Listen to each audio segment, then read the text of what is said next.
नमस्कार, welcome to our new mini blog. तर आज आहे गणपती बाप्पांचं विसर्जन आणि त्यासाठी मी बनवत आहे मोदक. तर इथे मोदक बनवलेले आहेत.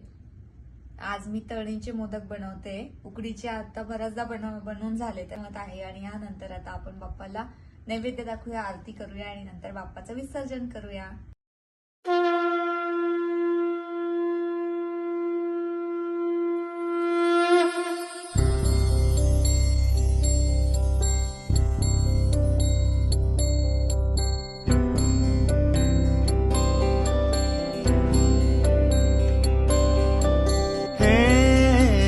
गजवदन